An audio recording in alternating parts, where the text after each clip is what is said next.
Hello, everyone. My name is Joe. Amanda and I took this presentation to the Southern California Writing Center Tutors Conference in Los Angeles back in the winter. This is our presentation, Reinventing the Wheel, Queering Writing Center Theory and Practice. Our sort of focus text, the anchor that we used for this presentation was this article from Denny entitled Queering the Writing Center. It's a kind of a seminal article in recent writing center theory development. Denny's journal article from 2005 argues for the introduction of concepts from queer theory into the writing center for the purposes of working through potentially harmful expectations for students presented by the institution and the center itself. So he presents this idea and he lists out a number of different kind of structural binaries that take place in the writing center between directed, non-directed editing, tutoring, etc. And these are from very different concepts. A lot of these are about race. Some of these are about the role of like the tutor compared to the students, the language spoken, concepts like gender.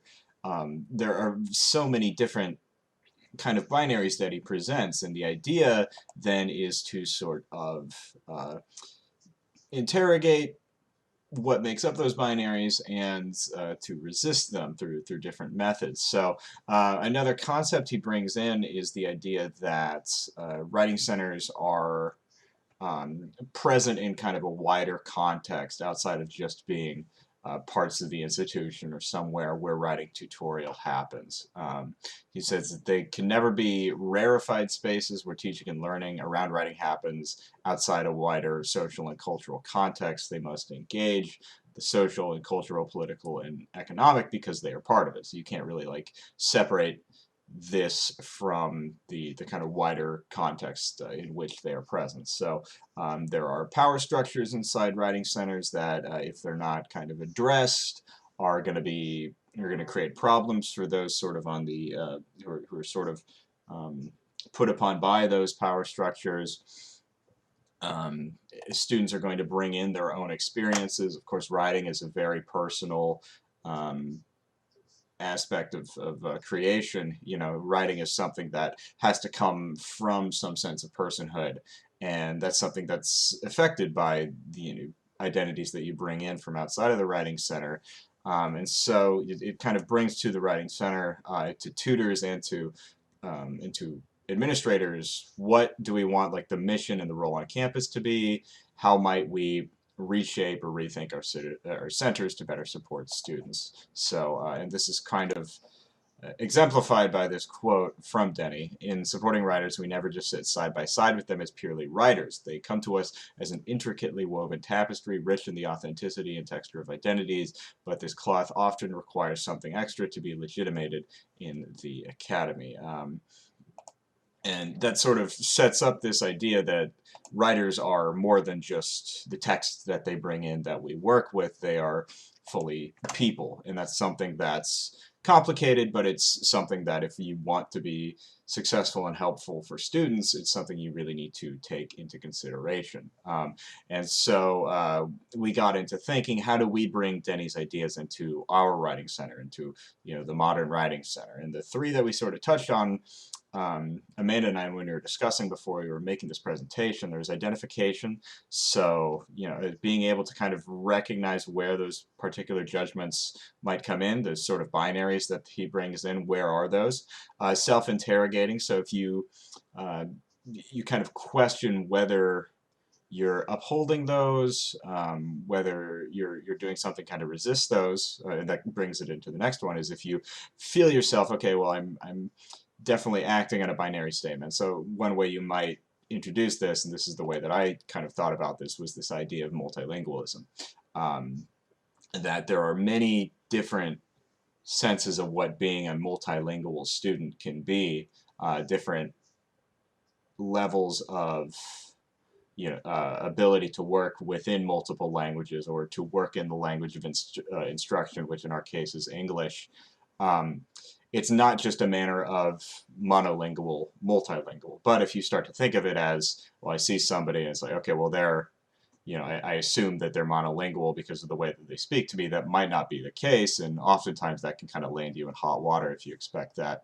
You might make a comment about somebody being like, yeah, I'm multilingual, something, kind of bringing something up, assuming something about somebody else, and then that kind of coming back because you sort of step on their self-understanding. And so it's important to recognize when you're treating something as binary. And that's the example I would give. You don't want to expect for somebody either to be monolingual or multilingual.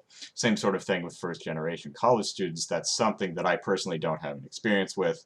I'm a second-generation college student. Both my parents went to college, but I don't have the experience of being like the first in my family, and so that's something that I don't have the experience with, and so it's really not good. That sort of sets up that binary that I generally don't even have to think about because it's something that was kind of expected of me growing up. And the idea of neurodivergency, this is one that I do kind of struggle with, where I've had attention deficit disorder, and that's something that comes in quite often to my own understanding of myself, and when I'm working with writing. And sometimes like that's something you don't want to set up as, I don't know necessarily that it affects every single situation that I'm in, but it's something that comes up quite a lot, and I don't know that it's the same thing for other students. So even somebody else dealing with the same sort of neurodivergent issue uh, isn't going to be having the exact same experience that I have. And Amanda brought in this idea from her experience of working with LGBTQIA plus students and international students and second language learners, because the former of those two she has more experience with, and the latter was something kind of that wasn't in her like kind of background experience in the same way. So we used the social identity wheel activity. This is from the University of Michigan. Amanda will be explaining kind of what the expectations of this were. We asked that students would be thoughtful in the responses. Once you see the actual visualization, these comments will start to make more sense. And we also wanted them to kind of focus this within the realm of the Writing Center specifically. So I'll let Amanda go through and explain the actual activity, kind of discuss what we did and what we got out of it. All right, hi everybody. So this is the identity wheel, and this is a good exercise to help think through some of what Denny talks about in Clearing the Writing Center. So in this activity, we would ask you to kind of look at all these different identity categories or facets of people's identities, knowing that this, of course, does not include all of them. And then we want you to think about like which ones you think about most often. And you would mark those with 1. Identities you think about least often. You would mark those with 2. And then 3, 4, and 5 as well. And of course, you can have multiple numbers in each category. And this is very important exercise to do because we can see how we think about ourselves, how we perceive other people that may be coming into the Writing Center. And yeah, it'll definitely help us think more deeply about how everyone's identities show up in the Writing Center, how even with American like Western English and like the expectations that we have that often professors have at SDSU can be shaped by these things as well. So yeah, and then once you fill them out, we would ask the audience or group to talk about them and then think about how we can better address the needs of folks that come into the Writing Center and how we can maybe do different programs such as like diversity and equity training, or how we can recruit different tutors from different backgrounds, all these different things that can help make our Writing Center as most equitable as possible. So here we discuss the actual kind of reflection on the wheel. So asking students like kind of what was the reasoning. You kind of interrogate what was the reasoning behind some of the decisions they made in their use of the activity, and then kind of asking also, how would you like to go learning more about identities that you kind of only knew somewhat about. And that led to a pretty interesting discussion section, and some of the key ideas that came out of it I will sort of describe for you here. So kind of the three biggest ideas I would say that we got out of this discussion section were that it was a lot of students, or a lot of tutors I should say, wanted for their writing center to be representative of the campus makeup. In terms of like those different backgrounds. So in terms of, if you have a very like a campus that has a lot of students from a certain background, it kind of only makes sense to want the writing center to represent that in hiring. Um, and the same sort of thing, I would say, probably goes for like international students. If you have a campus with a lot of international students, it would be good to have people with that same background who can provide examples, or who can provide like similar kind of touchstones between them and the students they work with. Another interesting idea that came up was this of writing centers having satellite hours at centers for like students of specific identity groups. Now this is back during a time when people were actually congregating on a campus together, but if you've got um, a specific center for a specific identity group of students, one of the things that can be kind of difficult for students is that if you don't spend a lot of time around the library or wherever the writing center is kept, then you might not even know that much about its placement. So it's beneficial, if students who are hanging out in one group in one sort of section of the campus, might be helpful to bring tutors there. And then another one, this kind of relates to the first one, is that centers really should consider hiring international students and recruiting at the International Student Center if there is one.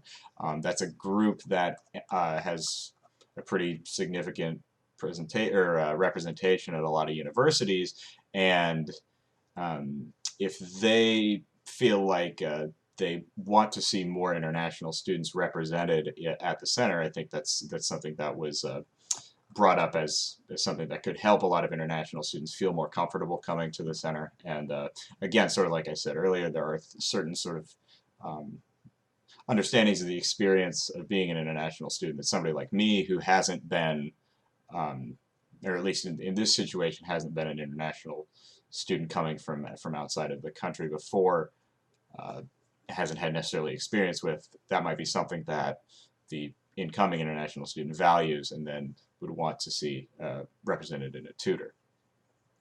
So those are kind of the main concepts that came out of it. Our sources for this were this from the University of Michigan College of Literature, Science, and the Arts. That's the actual wheel activity, and then we had the two Denny texts. Denny's Queering the Writing Center article and his book Out in the Center, Public Controversies and Public Struggles. And that is about that.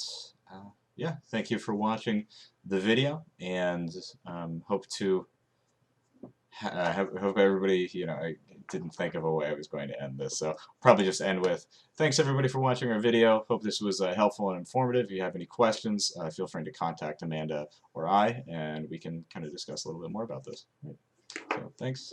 See you around.